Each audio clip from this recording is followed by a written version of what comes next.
This is it, draft fans. The declarations are done. We know who is going to be in this draft class. We're going to go over them, who we're looking forward to seeing in this process, and who decided to skip out on it. Welcome to Locked On NFL Draft.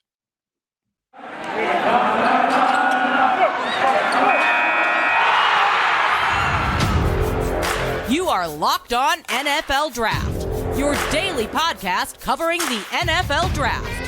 Part of the Locked On Podcast Network, your team every day.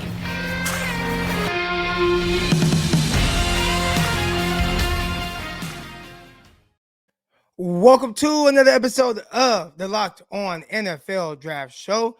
As always, we thank you for making us your first listen of the day. I am Eric Crocker at Eric_Crocker on Twitter. And also I'm joined by my co-host Ryan Tracy at Ryan Tracy NFL.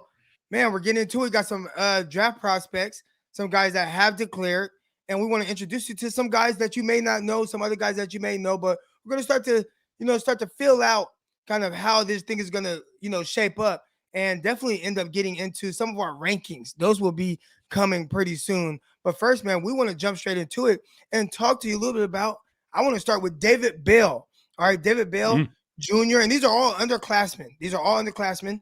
All right, but we got David Bell out of Purdue, the 6'2", 205 receiver. Him coming out definitely wasn't like any type of shock. I mean, he was a big name guy, even going back into last year. And he hit the ground running. One thing I've learned from the analytics community is a lot of them love breakout age. They love breakout age. Just a guy that really hits the ground running from coming into college, and then continues that and has that production throughout that process.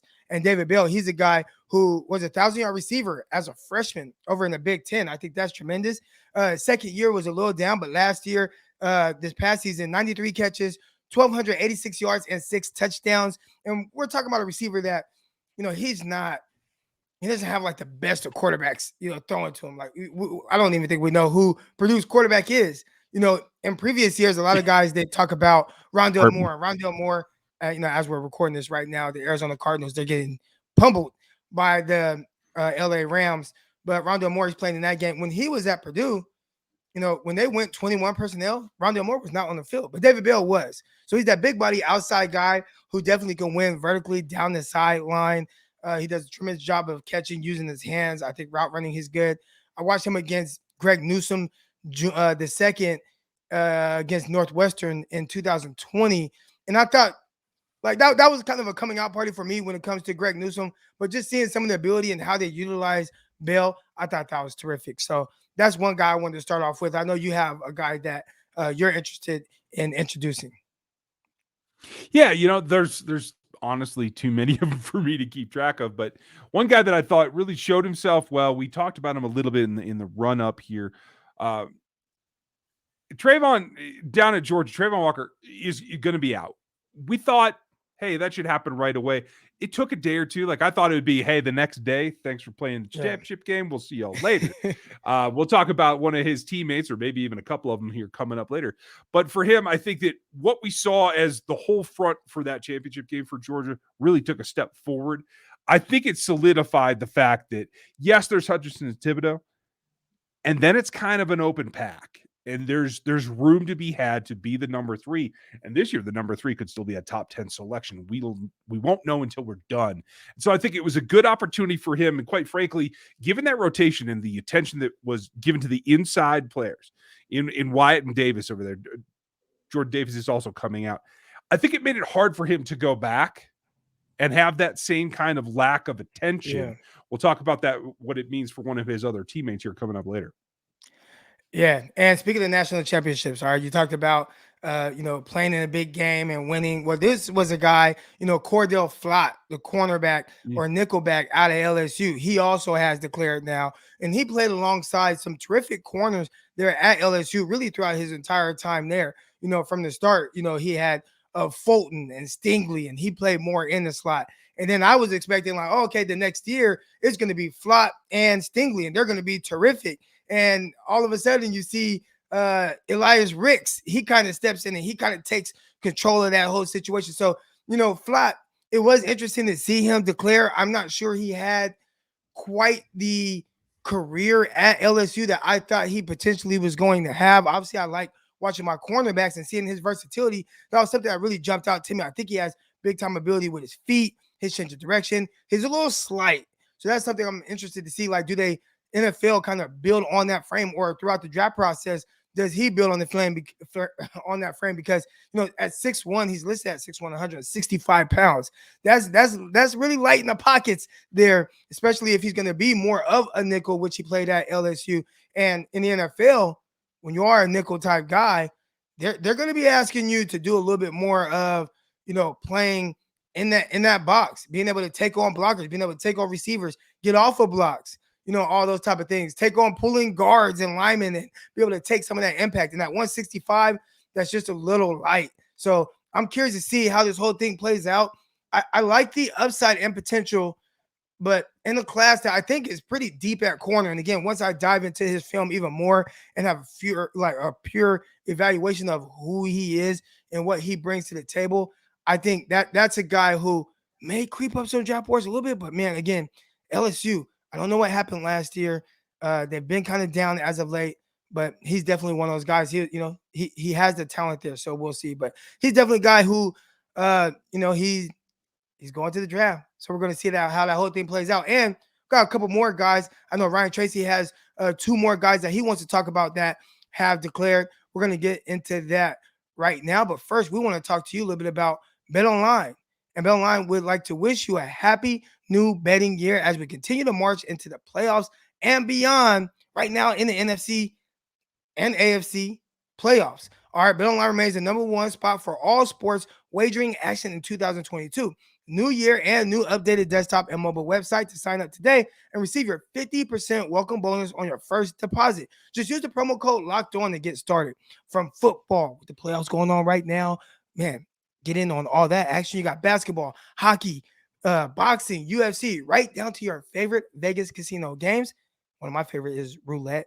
I really like that game a lot. All right, but 21, blackjack, whatever it is that you like to play, don't wait to take advantage of this amazing offer that's available throughout the 2021 season and year. So BetOnline is the fastest and easiest way to wager on all of your favorite sports. That's BetOnline, where the games start. All right, Ryan, so who do you have up next for us? I'm going to switch it up from what we talked about pre-show, because there's a guy that slipped into the draft over the weekend, and it was a busy weekend. We were both covering our NFL teams, and so a lot going on. And I think a lot of teams were waiting for this chip to fall because he's been such a good evaluation to this point. And there's a tradition of Iowa interior offensive linemen being sought after beyond all, particularly at the center position. Tyler Linderbaum finally actually went and said, "Hey, I'm coming, NFL. You get a chance to try and bring me in." I was a little bit concerned because I had heard a couple of rumblings late last week that he was really on the fence about possibly going back. And maybe that's just conjecture from the sources that I'm hearing from, because I don't know that anybody knew except Tyler himself. So I'm relieved, because I think when you take a look at the center position in this draft, without him, I think it gets a little bit more questionable in terms of when are you going to see those players come off the board.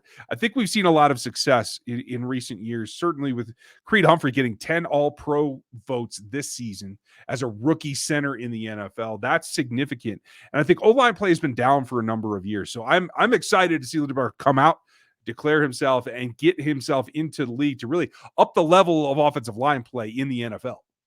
I know we're early in the draft process and everything, but he is a name that I've heard kind of thrown around. So, where do you kind of project him to go in this class?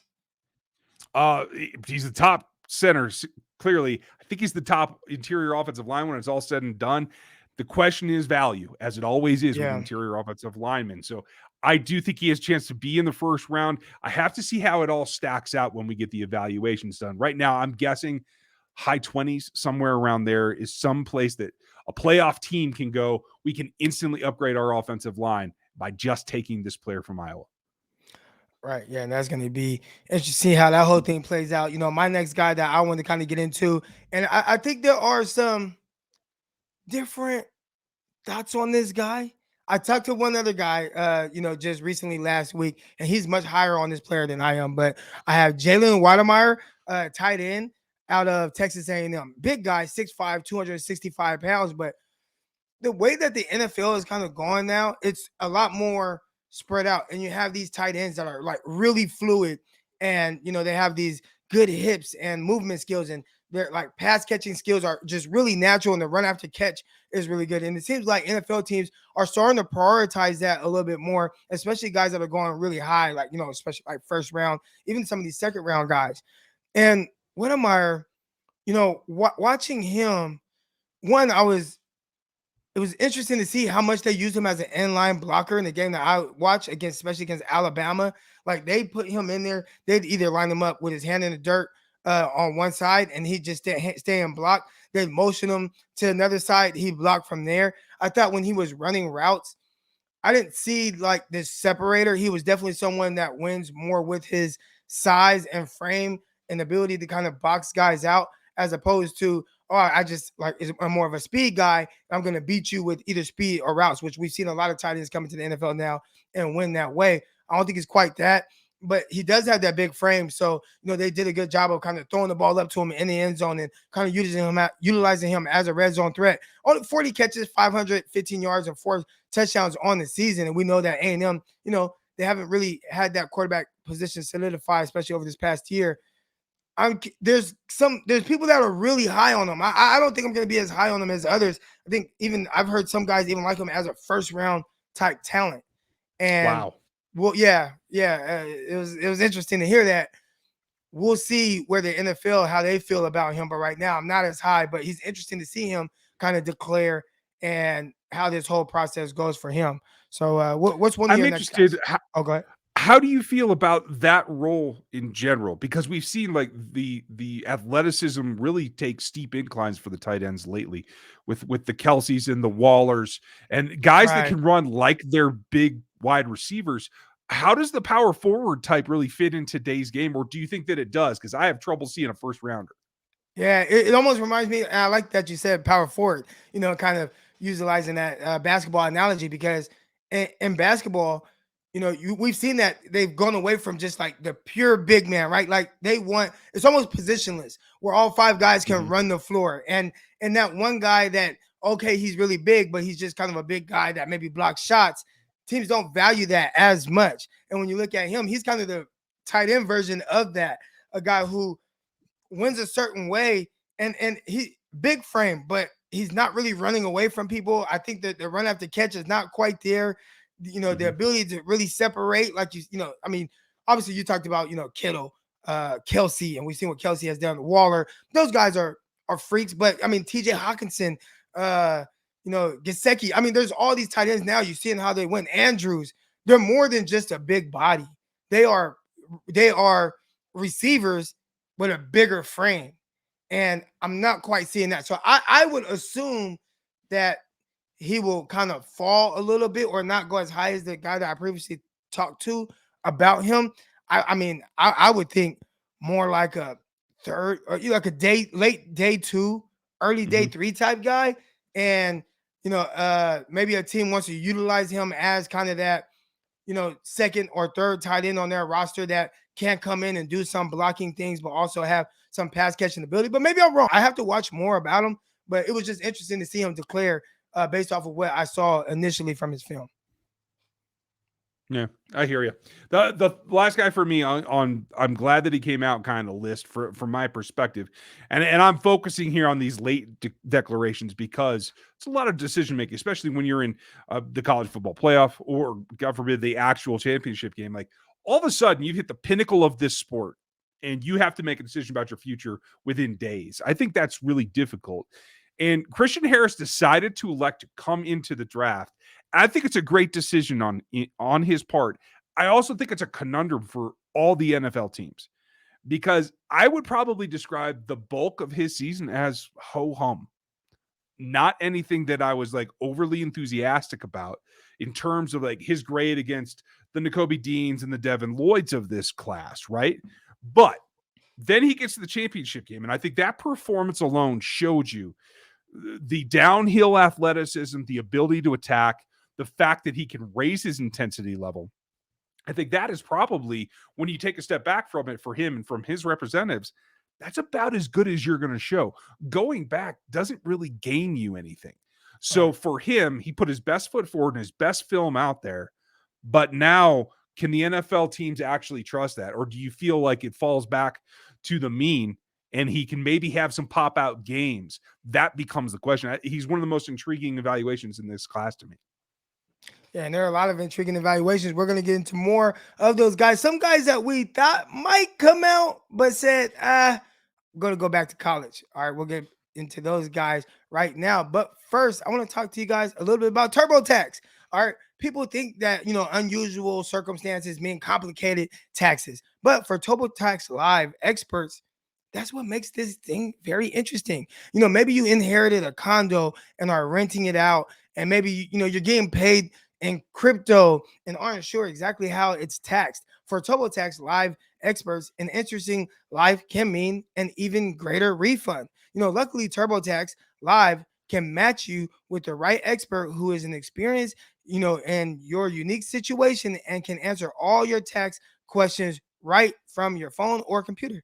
They can even take care of the whole filing process for you, which makes it extremely easy, especially for people like myself who I have no business doing taxes. All right. Whether you launched your own startup or are working on multiple jobs and juggling multiple incomes and experience, TurboTax Live Expert can help you during this entire filing process to get your taxes right, start to finish, and help you with all your tax deductions that you deserve. Visit TurboTax.com to learn more. You do your thing, and they got your taxes. Intuit TurboTax Live.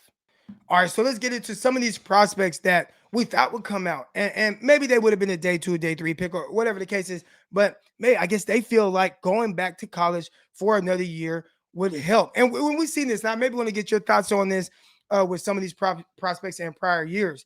First guy comes to mind right now. There's a couple guys, Josh Allen, Justin Herbert. Those are two of the young, bright quarterbacks in the NFL right now who were projected to really go high. I know Kyle Shanahan said when he thought that Josh Allen was going to declare, he was willing to take him at the top of the draft over guys like Mahomes, over guys like Watson. And it's crazy to see how kind of, raw Allen was coming out, but he stayed for another year. Justin Herbert, he stayed 4 years. When you hear guys going back, how do you think that potentially kind of helps their draft stock? I think for quarterbacks in particular, it lets you get from very good to show that you're elite, particularly in terms of processing and the mental side of the game. Arm strength doesn't really vary for me a whole lot from a junior to a senior season, but being able to attack, Kenny Pickett, just his return this season shows you a lot in terms of how you're able to elevate your game. So I think for particular positions like the quarterback, I think it's worth it. The question then becomes for positions that are more on the physical side, defensive linemen, running backs. What does the wear and tear amount to in going back and taking that chance? I think sometimes those two positions in particular are ones that I feel get worn down and don't get the return on investment of spending another year in the collegiate ranks. Yeah. And I'd like to see those guys come out. Right. Well, running back that we've talked about on this show, and I thought he was for sure coming out, but Zach Charbonnet, obviously transferred from Michigan to UCLA. And I don't know if he's enjoying that California sunshine. I think he's from California, but if he's enjoying that LA, up there in the hills and everything at UCLA. But he said, nah, man, like I'm going back to college. And my thing is always interesting especially for running backs. Now, if you want to stay another year because you want to graduate and enjoy college, I get it. But if your thoughts are, hey, I want to increase my stock, heading to the NFL, the running back position, one, it's already not valued very high. So I don't know how much more you can help your draft stock. But two, like you said, you talked about, the wear and tear on your body, getting more carries, more room to get kind of banged up. Do you think a running back, playing there at UCLA can increase his stock, or do you think it is what it is and he was probably going to be a late day 2, early day 3 pick this season? That's probably going to be the same probably next draft season as well. I think it's next to impossible for running back to improve your stock, given the kind of season he's already had. Now, if you're a 500-600 yard guy that wasn't the primary running back, maybe it's worth it. I think maybe you get lured in by the fact that they just gave Kelly the extension. You're going to have the same coach. I think that is a big positive for him. Can he expand his ability in the passing game? Maybe that helps him. That's the one area where I think maybe you could take a step forward. If you can really pump up that side and become a pass catching threat out of the backfield more so than we've seen to this point, maybe that does it. And who knows what's going to happen with that offense at this point. Yeah. And real quick, he had over 1,100 yards, 13 touchdowns, 5.5 yards a carry. So it's like, can you top that production? And another guy that's clearly probably going back because we haven't heard anything about him, and maybe it's just shit. I guess was supposed to be a foregone conclusion that he's going back, but their quarterback too, Dorian Thompson. He's a guy who Robinson Thompson, but DTR. There we go, Thompson Robinson. So yeah, he's going back as well, But I know you had some guys that you wanted to touch on. Well, and you, DTR, you made a good point. Like, that's keeping the band together. Quarterback, coach, tailback. Like, maybe there is some kind of like the sum equals more than the parts, right? So, okay, let's hope that he can expand his game because, like you said, 1,100 yards on the ground. Not a whole lot that you're going to say, oh, I need to see more from that, right? Right. For me, a guy that I think also made a smart decision is Alabama's Henry To'oTo'o, because they were thought to be kind of a pair, he and Christian Harris. And Harris clearly elevated his game. Whereas I thought To'oTo'o played a little bit better early, at least from the broadcast evaluations. As I looked at some of the film, it looks like maybe not quite as much. He was a transfer. Maybe he's got an option here to grow a little bit more demonstrative physically, be able to destroy some blocks rather than just simply get into a stalemate and making some plays there at the line of scrimmage. Let's get some more TFLs out of him. But I also think that in the scheme, probably the most complex scheming in college football over the last 10 years, it does take some time, even for the linebackers. We all know what the defensive backs do, but I think this was smart for him. He has the ability, I think, to elevate his game over his evaluation now, and I expect big things from him next season. And I think everybody expected big things for him coming over from, transfer from Tennessee to Alabama, and obviously taking on that starting role, hitting the ground running from that perspective. And I thought he showed flashes for sure. And like you said, having Harris there next to him, that pair, that tandem, how they look flying around. I think some of these guys, especially at Alabama, maybe coming back, they probably got some unfinished business. Alabama's a team who every year the expectations is to win a national championship. And he probably went there to win the national title and was like, hey, I want to come back. Job's not finished. I want one of those rings. So we'll see if he ends up doing that. Is there any other guys that you want to touch on that maybe went back that you were kind of surprised? Another late one just within the last 6 hours since I saw it. On the flip side of that coin that we talked about Trayvon Walker earlier before, Nolan Smith is going back to Georgia. He is going to be their edge rusher. We'll see what happens with Anderson in that whole debacle. But I thought that championship game, he made a lot of plays in a lot of ways. And I thought he showed a really well-rounded game in that championship game. I feel like he'll be a little bit hard-pressed to really improve upon that unless he can show consistently getting to the quarterback. I mean, 10 plus, 12 plus sack season, along with at least 65 pressures. I think that's really got to be the goal for Nolan Smith. Well, that'll do it because I'm out of ideas. What you need to do is enjoy this. The class is set. You can also enjoy, after making us your first listen, which we appreciate, you can check out Locked On 49ers with Croc. And then you can come over, and if you want, there's a Chief show too. That's where I'm at. You can hear us every day. We are free on every platform. This show, those shows, all shows. So I hope that you guys are ready for it. We're excited to dig into this class now that it's finalized. We'll get to more. Thanks for listening to us today, and we will talk to you tomorrow. Peace.